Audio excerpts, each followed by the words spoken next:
আসসালামু আলাইকুম প্রিয় দর্শক, অন্য মঞ্চের আলাপ চাইতায় আপনাদের সকলকে আমন্ত্রণ জানাই। দর্শক, আমাদের দেশে যে যখন ক্ষমতায় এসেছে সে তখন তার মতো করে সংবিধান পরিবর্তন করার চেষ্টা করেছে। সংবিধান কাটাছেঁড়া করা হয়েছে, ৭২-এর সংবিধান অনেকবার কাটাছেঁড়া হয়েছে। ৭২-এর সংবিধানের মূল যে চেতনা, সেই চেতনাগুলো ক্রমেই হারিয়ে গেছে। এই ব্যাপারগুলো আমরা দেখেছি। ৭২-এর সংবিধান ধর্মনিরপেক্ষ অসাম্প্রদায়িক সংবিধান ছিল, ধর্মনিরপেক্ষ অসাম্প্রদায়িক একটা দেশ গঠনের চেষ্টা ছিল। কিন্তু পরবর্তীতে বিভিন্ন পর্যায়ে অন্তত দুইটা আমলে, জাতীয় পার্টি এরশাদ এবং বিএনপির জিয়াউর রহমানের আমলে আমরা দেখেছি যে এই সংবিধানকে ইসলামীকরণ করা হয়েছে। রাষ্ট্রধর্ম ইসলাম করা, সংবিধানে বিসমিল্লাহ সংযোজন করা, অর্থাৎ বাংলাদেশকে মুসলিম দেশ হিসেবে ঘোষণা করার একটা প্রয়াস তাদের ছিল। পরবর্তীতে আওয়ামী লীগ ধর্মনিরপেক্ষ রাজনীতির কথা বললেও এই ব্যাপারে হাত দেওয়ার তারা সাহস পায়নি। তারা মনে করেছে এতে ধর্মীয় অনুভূতিতে আঘাত লাগবে জনগণের এবং জনগণ খেপে যেতে পারে, তারা ভোট হয়তো পাবে না। সেই ভোটের রাজনীতির কারণে তারা পরবর্তীতে ওই বিষয়ে হাত দিতে না পারলেও অন্যান্য যে পরিবর্তনগুলো হয়েছে সেই পরিবর্তনগুলোতে ঠিকই হাত দিয়েছিল। বর্তমানে সংবিধানের যে অবস্থা, তাতে করে আজকে খুবই চমৎকার একটা মন্তব্য করেছেন, যদিও খুবই ব্যঙ্গাত্মক মন্তব্য করেছেন এনসিপি নেতা আসিফ মাহমুদ সজীব ভুঁইয়া। তিনি বলেছেন যে জিয়াউর রহমানকে স্বাধীনতার ঘোষক বলা এটা তো সংবিধান পরিপন্থী। অর্থাৎ বর্তমান সংবিধান যে অবস্থায় আছে সেই অবস্থায় থাকলে জিয়াউর রহমানকে স্বাধীনতার ঘোষক বলার অপশন নেই। কারণ বঙ্গবন্ধু স্বাধীনতার ঘোষণা দিয়েছিলেন ২৫শে মার্চ, তার স্বাধীনতার ঘোষণাপত্র লিখে সেটা তার বার্তায় পাঠানো হয়েছিল কালুরঘাট বেতার কেন্দ্রে।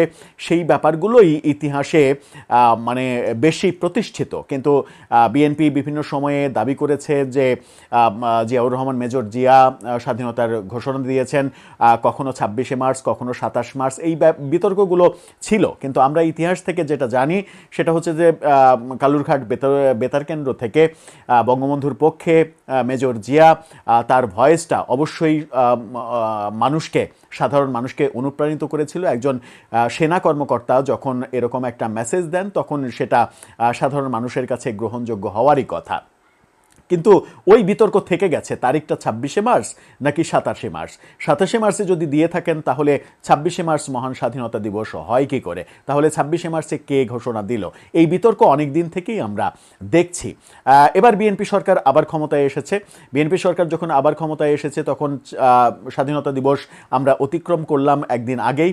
অতিক্রম যখন করলাম তখন আবারও আইনগতভাবে এখনও সংবিধানে ব্যাপারটা না থাকলেও বিএনপি আবারও এই ব্যাপারটাই তো প্রতিষ্ঠিত করতে চাইছে কিংবা চাইবে যে মেজর জিয়াই স্বাধীনতার ঘোষক।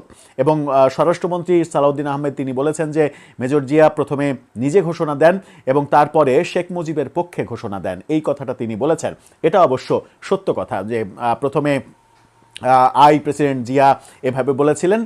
পরবর্তীতে যখন অন্যান্যরা প্রতিবাদ করেন তখন তিনি on behalf of our great leader Sheikh Mujibur Rahman এই কথা বলেছিলেন ভাষণে। এই ব্যাপারগুলো, এই অডিওগুলো আমরা জানি, এই অডিওগুলো অনেক জায়গায় আছে, চাইলেই শোনা যায়।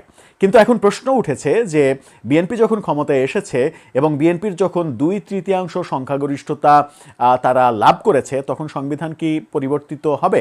সংবিধানে কি জিয়াউর রহমানের নাম সংযোজন করা হবে স্বাধীনতার ঘোষক হিসেবে? এই প্রশ্নটা সামনে এসেছে। চলুন এই প্রশ্নের সমাধান খুঁজি বিএনপি নেতা সালাউদ্দিন আহমেদের বক্তব্যে। সাথে পুলিশ নিয়েও খুবই গুরুত্বপূর্ণ একটা সিদ্ধান্তের কথা জানিয়েছেন তিনি, সেটা নিয়ে আলোচনা করব এই ভিডিওতে। থাকবেন পলিটিক্স টিভির নিয়মিত আয়োজনে।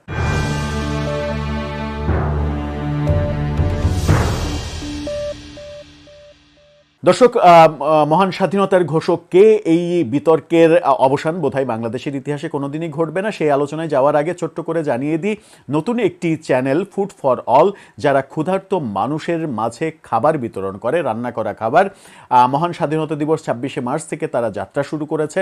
আমরা মানসিকভাবে তাদেরকে সাপোর্ট করতে চাই। আমার এবং আমাদের যারা দর্শক তাদের কাছে বিনীত অনুরোধ, অসহায় ক্ষুধার্ত মানুষের জন্য এই প্রয়াসকে আপনারা সমর্থন করে ভালোবাসা দিয়ে অনুপ্রেরণা দিয়ে ডেসক্রিপশন বক্সে যে চ্যানেলের লিঙ্ক দেওয়া আছে সেখান থেকে চ্যানেলটা সাবস্ক্রাইব করে ওদেরকে অনুপ্রাণিত করবেন, যেন এই বার্তাটা 18 কোটি মানুষের কাছে পৌঁছে যায়। ক্ষুধার্ত মানুষের পাশে যাদের সহায় আছে, সামর্থ্য আছে, তারা যেন অন্তত একবেলা খাবার নিয়ে পাশে দাঁড়াতে পারে। চলে যাচ্ছি মূল আলোচনায়। বলছিলাম মহান স্বাধীনতার যে ঘোষণা, সেই ঘোষণায় এখন যখন বিএনপি ক্ষমতায়, তখন তারা অবশ্যই চাইবে যে মেজর জিয়া স্বাধীনতার ঘোষণা দিয়েছিলেন, তিনি স্বাধীনতার ঘোষক, তার ঘোষণাতেই দেশ স্বাধীন হয়েছে, এই ব্যাপারটা প্রতিষ্ঠিত করতে। যখন এই ব্যাপারটা প্রতিষ্ঠিত তারা করতে চাইবেন, তখন সেটা সাংবিধানিকভাবে এখনও কিন্তু তাদের সেই প্রত্যাশার বাইরে অবস্থান করছে সংবিধান। অর্থাৎ সংবিধানে মানে জিয়াউর রহমানকে স্বাধীনতার ঘোষক বলার স্কোপ এখনকার সংবিধানে নেই।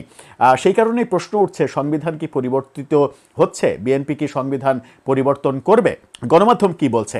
ইন্ডিপেন্ডেন্ট টেলিভিশনের শিরোনামটা দেখে নিন। সেখানে বলা হচ্ছে, সংবিধানে জিয়ার নাম অন্তর্ভুক্তির বিষয়ে যা জানালেন স্বরাষ্ট্রমন্ত্রী। সংবিধান সংস্কারের ক্ষেত্রে জনপ্রত্যাশা এবং ছাত্র জনতার অভ্যুত্থানে শহীদদের আকাঙ্ক্ষাকে সর্বোচ্চ প্রাধান্য দেওয়া হবে, এমনটা তিনি জানিয়েছেন। রাজশাহীর সারদায় পুলিশ একাডেমিতে একটি অনুষ্ঠানে তিনি এই কথা আজকে বলেছেন। রাজশাহীতে একটি অনুষ্ঠানে পুলিশ প্রধান আইজিপির একটা মন্তব্য নিয়ে আমরা এর আগে বলেছিলাম, যিনি বলছিলেন যে পুলিশ হত্যাকাণ্ড, 24-এর আন্দোলনে পুলিশ হত্যাকাণ্ডের ব্যাপারে তদন্ত এবং বিচার হবে। সরকারের অবস্থান কি, পুলিশ প্রধানের অবস্থান কি, এই ব্যাপারে একটা মানে দ্বৈত অবস্থান, মানে দুই রকম অবস্থান আমরা লক্ষ্য করেছি। স্বরাষ্ট্রমন্ত্রী এই ক্ষেত্রে আমরা সংবিধানের আলোচনায় যেতে চাই। সালাউদ্দিন আহমেদ তিনি বলছেন, সংবিধান সংস্কারের ক্ষেত্রে জনপ্রত্যাশা এবং ছাত্র গণ অভ্যুত্থানের আকাঙ্ক্ষাকে প্রাধান্য দেওয়া হবে।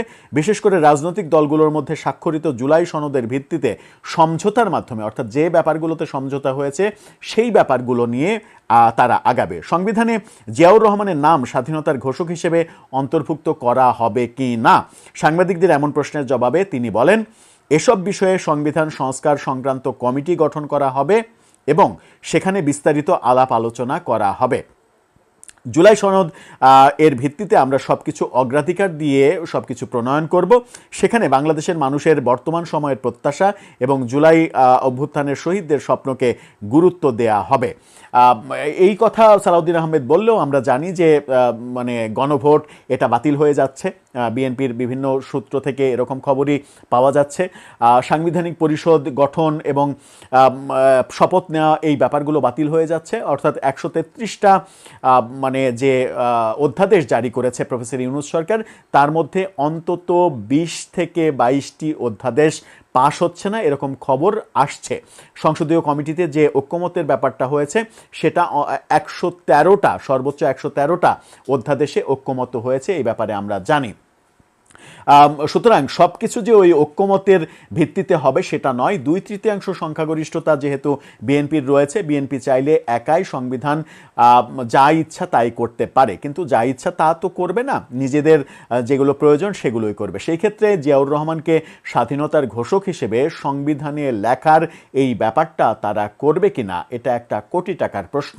কারণ এই ব্যাপারটা বিএনপির পক্ষ থেকে দাবি হলেও অন্যান্য দল, আওয়ামী লীগ সহ, বাম দল সহ অন্যান্য যারা মুক্তিযুদ্ধের পক্ষের মানে রাজনীতি করেন না, মুক্তিযুদ্ধের পক্ষের মানে চেতনা লালন করেন, যারা বীর মুক্তিযোদ্ধা, তাদের মধ্যে এই ব্যাপারটা নিয়ে দ্বিমত রয়েছে। 26শে মার্চ না 27শে মার্চ? 26শে মার্চ তাহলে স্বাধীনতা দিবস কোন ভিত্তিতে হলো? একজন মেজর কালুরঘাট বেতার কেন্দ্র থেকে তিনি দেশের নেতা হয়ে ঘোষণা দিতে পারেন কিনা, এরকম অনেক বিতর্কের কথা অনেকে বলেন। সেই বিতর্কের একটা অবসান হোক, আমরাও এটা চাই, কিন্তু সেই অবসানটা সত্যিই হবে কিনা, মানে বিএনপি ক্ষমতায় এসে বঙ্গবন্ধুকে সম্মান দেবে কিনা, কিংবা আওয়ামী লীগ ক্ষমতায় এসে জিয়াউর রহমানের যে সম্মান সেই সম্মান তারা দেবে কিনা, এই প্রশ্নগুলো গত 55 বছর ধরে কিন্তু সমাধান হয়নি।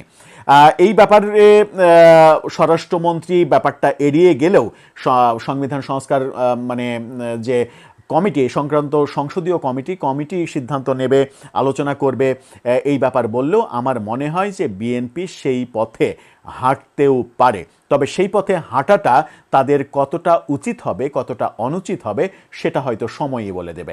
স্বরাষ্ট্রমন্ত্রী আরেকটা গুরুত্বপূর্ণ কথা বলেছেন, সেটা হচ্ছে যে গত কিছুদিন ধরেই সরকার ক্ষমতায় আসার পর থেকেই আলোচনা হচ্ছিল যে পুলিশের যে পোশাক প্রফেসর ইউনূস পরিবর্তন করেছেন, শত শত কোটি টাকা ওখানে নষ্ট করেছেন তিনি, সেই পোশাক পুলিশের সঙ্গে আলোচনা না করে, পুলিশের মতামত না নিয়ে অদ্ভুতুড়ে একটা কালার নির্বাচন করে প্রফেসর ইউনূস মেটিকুলাস ডিজাইনে পুলিশের নতুন পোশাক দিয়েছিলেন, যে পোশাক পরলে দারোয়ান, নাইট গার্ড এরকমটা মনে হয়।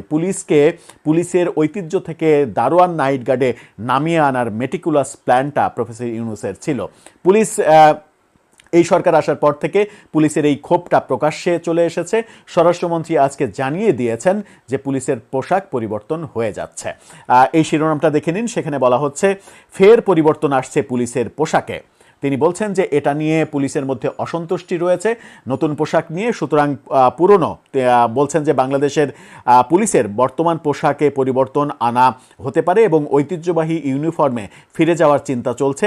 একই সঙ্গে পুলিশ সংস্কার ও আধুনিকায়নের পরিকল্পনাও চলছে। অর্থাৎ তিনি স্পষ্ট জানিয়ে দিয়েছেন যে প্রফেসর ইউনূসের মেটিকুলাস ওই রং এবং পোশাক এটা থাকছে না। মাঝখান দিয়ে রাষ্ট্রের কয়েকশো কোটি টাকার গচ্চা গেল। গচ্চা অবশ্য প্রফেসর ইউনূস অনেক টাকারই মানে কি বলবো যে দফারফা করেছেন এবং নিজের স্বার্থে বহু টাকা, হাজার হাজার কোটি টাকার স্বার্থ উদ্ধার তিনি করে নিয়েছেন।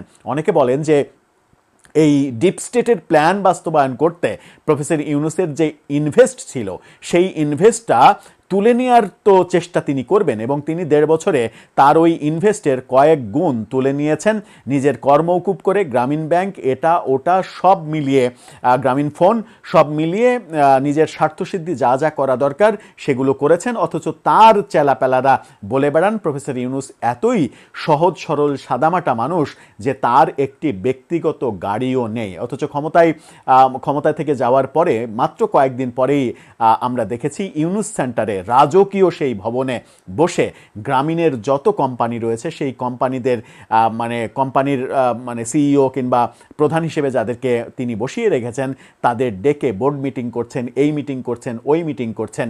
অথচ তার পক্ষে সাফাই গাওয়া হচ্ছে প্রফেসর ইউনূস গ্রামীণ সংক্রান্ত কিংবা বাংলাদেশের কোনো প্রতিষ্ঠানের 1 টাকারও মালিক নন।